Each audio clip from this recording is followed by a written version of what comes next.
मसीह के बाबरकत नाम में आप सबको सलाम। मेरा नाम है किंजा मकसूद, आप देख रहे हैं किंजा ब्लेस चैनल। अगर आपको मेरी वीडियो से बरकत मिलती है तो दूसरों के साथ शेयर किया करें ताकि आपके वसीला से दूसरे भी खुदा के कलाम को सुन सके और बरकत को हासिल कर सके। आज मैं आपको जिस बारे में बताने वाली हूँ, सिखाने वाली हूँ, वो है दुआ करने का तरीका। दुआ किस तरह से की जाए। आए हम देखते हैं मत्ती की अंजील उसके 6वें बाब उसकी 9वीं से 13वीं आयत। यहाँ पर यीशु ने हमें दुआ करना सिखाई कि हमें किस तरह से दुआ करनी चाहिए। लिखा है, ऐ हमारे बाप तू जो आसमान पर है। यीशु चाहता था कि हम आसमानी बाप को बाप जानकर उससे दुआ मांगे, दुआ करें। वो जो बाप हमारा है, मेहरबान, मोहब्बत करने वाला। दूसरी है, तेरा नाम पाक माना जाए। ये जो दुआ है, ये पाकीज़गी की दुआ है, एहतराम की दुआ है, इज्जत की दुआ है, जो कि यीशु हमें सिखा रहे हैं। तीसरी जो दुआ लिखी है वो है, तेरी बादशाही आए। यीशु हमें ये सिखा रहे हैं कि हमें बाप की बादशाही को लेकर आना है इस जमीन पर। बाप की बादशाही को अपने दिलों में कायम करना है, मुआशरे में कायम करना है, जमीन पर खुदा की बादशाही को कायम करना है, लोगों के अंदर खुदा की बादशाही को कायम करना है। उसके बाद लिखा है, तेरी मर्जी जैसे आसमान पर पूरी होती है जमीन पर भी पूरी हो। इसमें इसका मतलब ये है कि आप खुदावन के फर्मा बरदार बने। ये फर्मा बरदारी की दुआ है कि जैसे फरिश्ते खुदावन का हुक्म मानते हैं, फर्मा बरदार रहते हैं, इसी तरह हमें भी फर्मा बरदारी करनी चाहिए और खुदावन के हुक्मों को मानना चाहिए, उसके हुक्मों पर चलना चाहिए। उसके बाद है, हमारी रोज की रोटी आज हमें दे। ये जो दुआ है, ये दुआ ये है कि हमें हर रोज की जरूरियात पर खुदावन पर इनसार होना जरूरी है। फिक्र नहीं करनी आपने और गुरूर भी नहीं किसी चीज का, बात का करना। पूरी तरह खुदावन पर डिपेंडेड होना है। उसके बाद है, और जिस तरह हमने अपने कर्जदारों को माफ किया, तू भी हमारे कर्ज हमें माफ कर। मुआफी लेना ही काफी नहीं होता, मुआफ करना भी जरूरी है। दूसरों को मुआफ करें और ऊपर से नहीं, जुबान से नहीं, दिल से मुआफ करना है आपने दूसरों को। उसके बाद है, और हमें आजमाइश में ना ला बल्कि बुराई से बचा, क्योंकि बादशाही और कुदरत और जलाल हमेशा तक रहे। ये जो है, और हमें आजमाइश में ना ला बल्कि बुराई से बचा। आजमाइशें तो आपके ऊपर डेली बेसिस पर रोज आएंगी, लेकिन हमने खुदावन से दुआ करनी है कि खुदावन हमें इन आजमाइशों से बचा, निकाल, और इन आजमाइशों में हम गिर ना जाएं, हम गुनाह में गिर ना जाएं। तो खुदावन हमें प्रोटेक्ट करे, क्योंकि बादशाही और कुदरत और जलाल हमेशा तेरे ही रहे। ये जो लास्ट दुआ है, इसके बाद आमीन लिखा हुआ है, ये है कि खुदावन की बादशाही आए, उसकी वडियाई इस दुआ में बढ़ाई की जा रही है, उसके नाम को जलाल दिया जा रहा है इस दुआ में।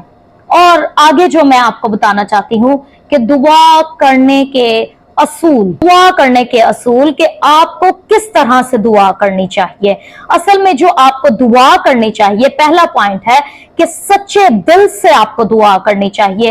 ये नहीं रस्मी तौर पर आपने दुआ नहीं करनी, आपने रटी रटाई दुआ नहीं करनी, आपने ये नहीं कि हर रोज जो चीजों की जो शॉपिंग लिस्ट आप खुदावन के हाथों में थमाते हैं वो दुआ नहीं करनी, बल्कि दिल से जो आप महसूस कर रहे हैं, जो आपके दिल में चल रहा है, आपने वो दुआ करनी है। आप कुछ लोग दुआ करते हैं और वो बड़ी लंबी दुआ करते हैं और पूरी दुआ वो रटी रटाई रोज करते हैं, खुदावन मुझे ये दे दे, वो दे दे, और फिर खुदावन तू ऐसा है, तू वैसा है, ऐसे करके तो वो बस खत्म कर देते हैं दुआ। लेकिन ये दुआ रस्मी दुआ है, इस तरह से नहीं करनी। आपने जब दुआ करनी है तो आपने पूरे अपने सच्चे दिल से उसके आगे झुक जाना है, अपना आप उसको सरेंडर करना है और सच्चे दिल से दुआ करनी है। दिल में कोई गंदगी, कोई खोट या किसी के लिए बुरी चीज नहीं होनी चाहिए। सच्चे और पाक दिल से दुआ करें।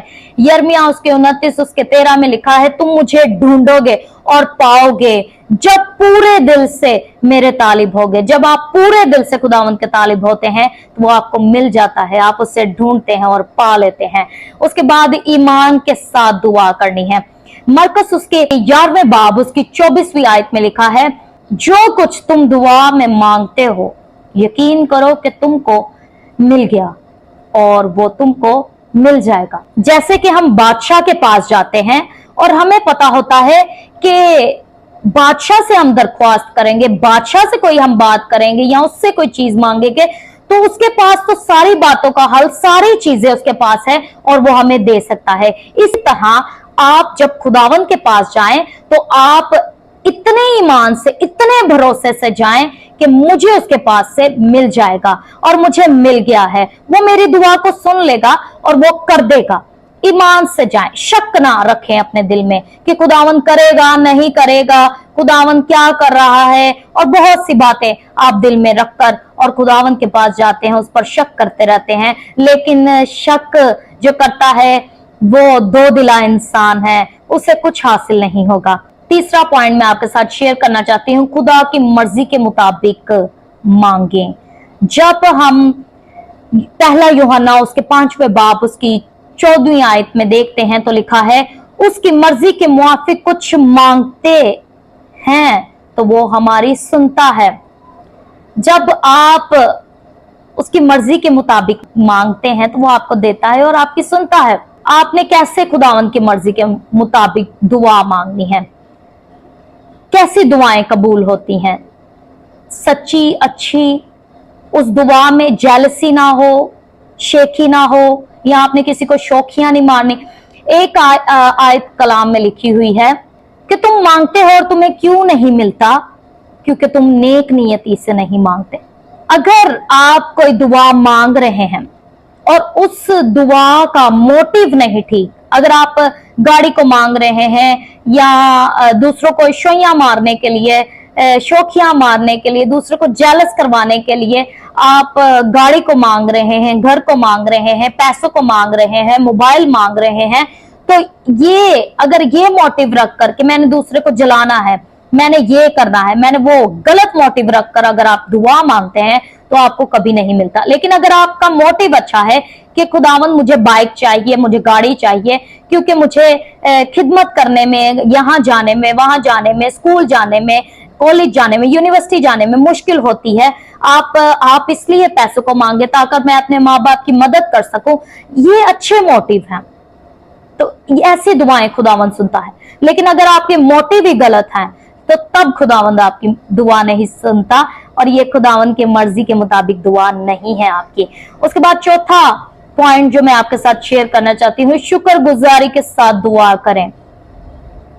फिलिपियों के 4 उसके 6 में लिखा है, किसी बात की फिक्र ना करो बल्कि हर एक बात में तुम्हारी दरख्वास्ते, दुआओं और मिन्नत के वसीला से शुक्रगुजारी के साथ खुदा के सामने पेश की जाएं। हालेलुया। जब आप खुदावंद के सामने जाएं तो जो कुछ भी आपके पास है आप उसके लिए शुक्र अदा करें। इब्लीस क्या करता है, आपकी नजर उन चीजों पर लगाता है जो चीजें आपके पास नहीं है, उन चीजों से हटा देता है जो चीजें आपके पास हैं। आपको पहले उन चीजों के लिए शुक्रगुजारी करनी चाहिए। आप कितने खूबसूरत है, आपके पास अच्छे खाने पीने को, पहनने ओढ़ने को कपड़े हैं, अच्छा घर है, अच्छा सब कुछ है, तो आप इन चीजों की शुक्रगुजारी करें। ये नहीं कि आप इनसे नजर हटाकर, इब्लीस करता ही ये है, आपकी उन चीजों से जो खुदावन ने आपको दी है उनसे नजर हटाकर आपकी उन चीजों पर नजर लगाता है जो आपके पास नहीं है। इस तरह फिर हम नाशुक्रे बन जाते हैं। लेकिन आपको क्या करना है, शुक्रगुजारी के साथ दुआ करनी है। आपको हर उस बात के लिए शुक्र अदा करना है जो खुदावन ने आपको दी है। फिर आपने नेक्स्ट बात भी खुदावन के आगे रखनी है जो आपको चाहिए। जो सबसे खूबसूरत दुआएं हैं वो हैं तौबा की दुआ। अब जो तौबा की दुआ है खुदावन को वो बहुत पसंद है और ज़बूर उसके 51 में लिखा है, ऐ खुदावन मुझ पर रहम कर, अपनी शफकत के मुताबिक मेरे गुनाहों को धो डाल, मुझे पाक कर। दूसरी जो दुआ है वो है शुक्रगुजारी की दुआ। बहुत ही खूबसूरत शुक्रगुजारी की दुआ जब हम देखते हैं ज़बूर 103 में लिखा है, ए मेरी जान खुदावन को मुबारक है और उसकी किसी नेमत को फरमाश ना कर, वही तेरे सब गुनाह बख्शता है, वही तुझे शिफा देता है। और लास्ट रहनुमाई की दुआ ज़बूर उसके 143 उसके 10 में लिखा है, मुझे अपनी मर्जी पर चलना सिखा क्योंकि तू मेरा खुदा है, तेरी नेक रूह मुझे राह दिखाए। Praise hallelujah. सादा तौर पर आप किस तरह से खूबसूरत दुआ कर सकते हैं मैंने आपके लिए लिख कर रखी है। अगर आपको दुआ नहीं करनी आती तो आप इस तरह से दुआ कर सकते हैं। ऐ आसमानी बाप, शुक्रिया कि तू मुझसे मोहब्बत करता है। आप आंखें बंद करके इस दुआ को मेरे पीछे पीछे रिपीट कर सकते हैं। मुझे माफ कर जहां मैंने तुझसे दूरी इख्तियार की ही, मुझे अपना रास्ता दिखा, मेरे दिल को पाक कर और मुझे अपने करीब ले आ। मैं अपनी जिंदगी तेरे हवाले करता हूँ, यीशु मसीह के नाम से, आमीन। और जब भी आपने दुआ करनी है तो आपने यीशु के नाम से, यीशु का नाम लेकर दुआ करनी है, तो आपकी दुआएं कबूल होंगी। God bless you. शलोम।